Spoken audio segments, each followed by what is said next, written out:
Ah, itu Bunda Saya Wiwin. monggo Mbak Wiwin. Wiwin, silakan.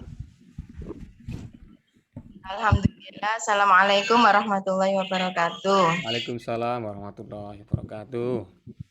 Alhamdulillah, saya ucapkan jazakillah khair kepada Ustadz Alim yang sudah memberikan banyak hal, ya termasuk juga motivasi dan juga ilmu yang insya Allah sangat bermanfaat bagi kita semua dalam mengarungi sisa-sisa kehidupan kita. Masya Allah, iya, Oke, Ustadz. iya, iya. Ini seringkali kita itu mendengar nih ya Ustadz terkait dengan iman yang produktif. Nah, di situ kami kan diharapkan setelah kita kalkulasi nih, seperti yang jenengan sampaikan tadi bahwa sisa umur kita memang tinggal ya kurang lebih 13 tahun lah seperti itu ya. Lah, itu bagaimana barangkali ada tips atau motivasi tertentu sehingga menjadikan keimanan kita itu semakin produktif. Dan mungkin dari teman-teman ya, saya mewakili barangkali juga ada yang belum paham terkait dengan apa itu iman yang produktif. Mohon kejelasannya dan juga sekaligus tips atau motivasi tertentu dari Ustadz sehingga menjadikan kita di dalam mengarungi sisa-sisa kehidupan kita itu lebih dari apa yang sudah kita lakukan. Jadi harapannya itu seperti itu, ada peningkatan. Insya Allah itu yang saya tanyakan Ustadz, kurang lebihnya saya ucapkan jazakillah khairan dan assalamualaikum warahmatullahi wabarakatuh.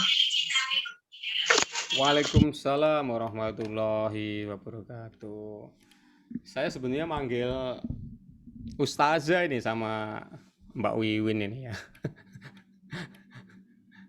Iya, bener kan ya?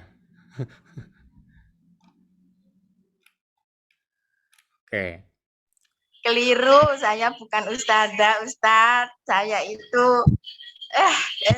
alumni 91 gitu aja. Iya, iya kan podo re, aku kan malu loh. Saya itu kan ketiban sampur aja sebetulnya ini, ya Allah. Ya, ya teman-teman sekalian, tentang iman yang produktif, ya. Jadi produktif itu tidak hanya dinisbatkan atau tidak hanya dipakai untuk menilai aktivitas tetap ternyata ya menurut ya. Dulu kan ada namanya kan aktivitas tetap produktivitasnya berapa tahun ya, usia produktifnya atau usia ekonomisnya, makanya nanti dulu ada amortisasi atau penyusutan gitu kan. Masya Allah ya kan. Jadi memang istilah imam produktif begini, itu kan sebenarnya peristilahan gitu ya. Apalagi kalau dikaitkan dengan umur ya. Makanya tadi kalau mengacu dari aktivitas tetap itu umur, misalnya mobil, bangunan, itu berapa tahun umur produktifnya. Manusia ini kalau usia 63 tahun misalnya, produktifnya berapa tahun? Itu kalau dari usia hidup kita, ada usia produktif. Nah kalau iman itu yang bagaimana? Produktif, keimanan yang produktif itu bagaimana gitu Pak? Gitu. Jadi teman-teman sekalian, untuk menjawab itu sebenarnya materi tadi sudah sangat relevan ya Ustazah ya, sangat relevan. Karena banyak orang muslim, mohon maaf ya, muslim sendiri tidak memahami keislamannya sendiri gitu. Atau dalam kata lain adalah Islam KTP.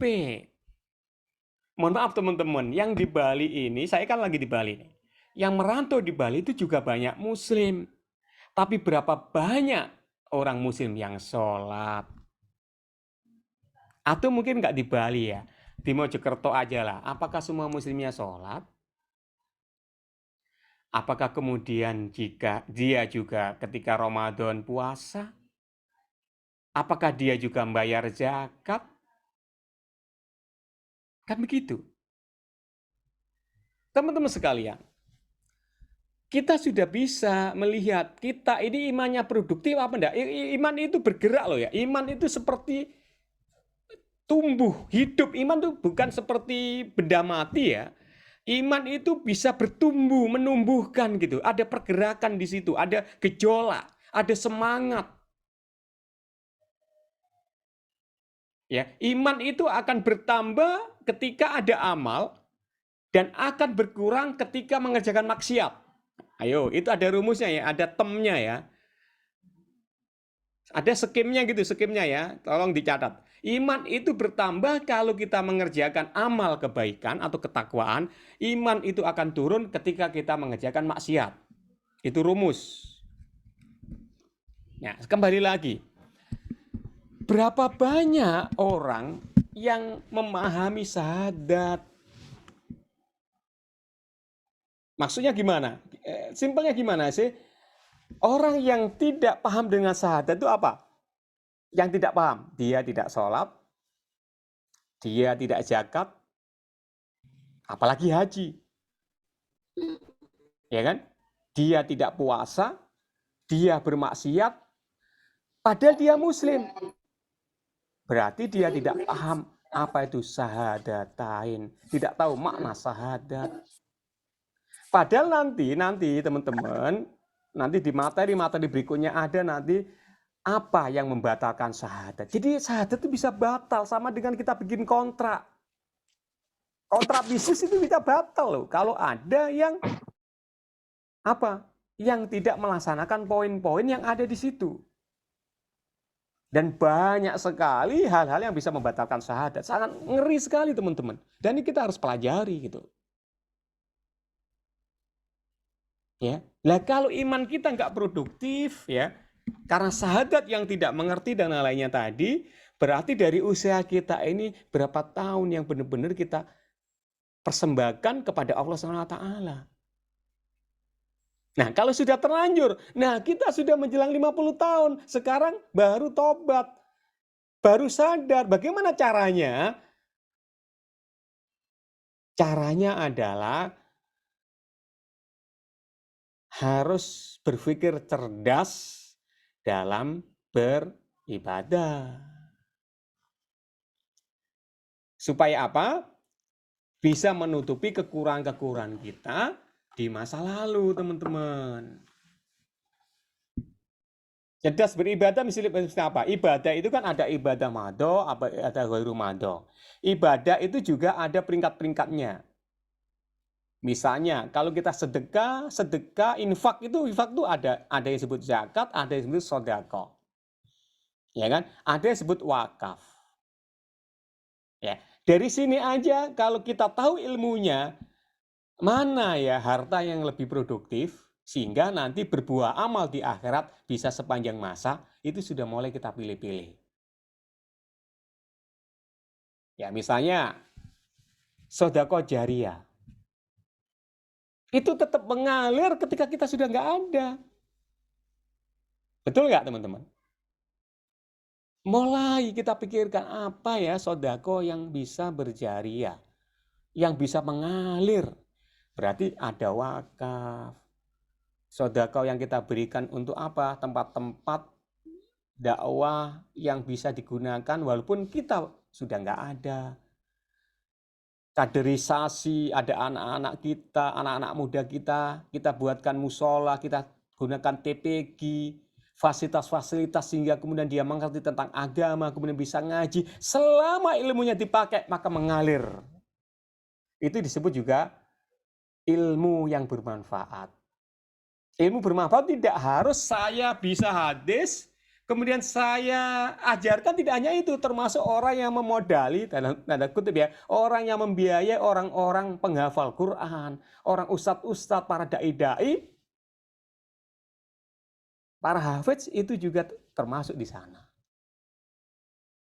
ngajak ngaji seperti ini teman-teman. Misalnya Mbak Wiwin ya ngajak ngaji teman kita semua atau SMP, ayo ini ada ngaji forum sahabat surga. Kemudian dari situ dia terbuka, ya dari nggak tahu, walaupun mungkin satu ayat saja, dari nggak tahu kemudian dia tahu, kemudian mengamalkannya. Selama diamalkan kebaikan itu, ibadah itu, maka kita juga mendapatkan manfaatnya. Itu yang berkah, itu yang produktif teman-teman.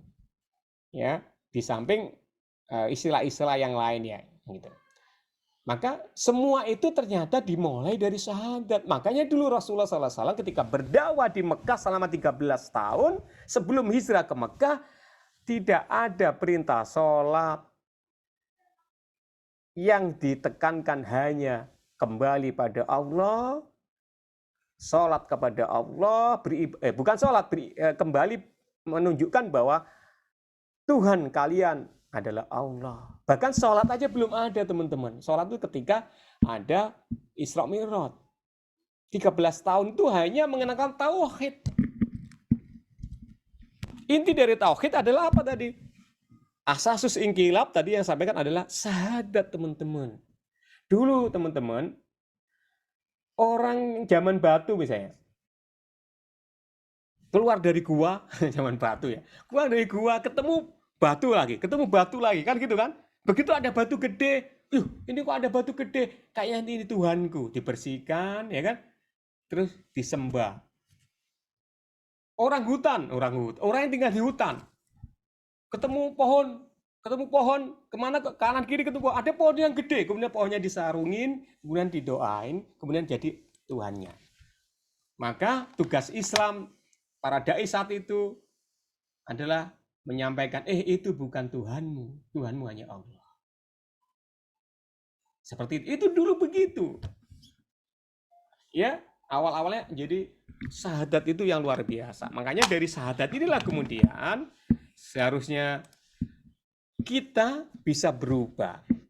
Jadi tadi kan, awal daripada perubahan diri itu adalah karena syahadat. Tadi saya kasih contoh, ya. Bilal bin Rabah, bagaimana dulu dan bagaimana sekarang. Umar bin Khattab dulu adalah berangasan, preman, anggaplah gitu ya. Jawara yang sangat beringas gitu. Begitu masuk Islam dia sangat lembut. Bahkan ada ketika dia jadi presiden, ketika ada warganya yang tidak bisa makan, dia angkat sendiri karung gandumnya. Bahkan dia katakan apabila ada seekor keledai terperosok di wilayah pemerintahanku, maka apa yang harus aku pertanggungjawabkan kepada Allah SWT? Masya Allah. Padahal dulu Umar itu adalah sebelum mengenal syahadat, itu adalah orang yang benar-benar rusak lah. Itu luar biasa. Jadi kemana-mana jawabannya, Masya Allah. Saya kira itu ya, Ustaz Jawin, mudah-mudahan ini bisa bermanfaat. Kalau kurang puas dan ada teman-teman yang menambahi, silakan. Ya, gitu Bunda.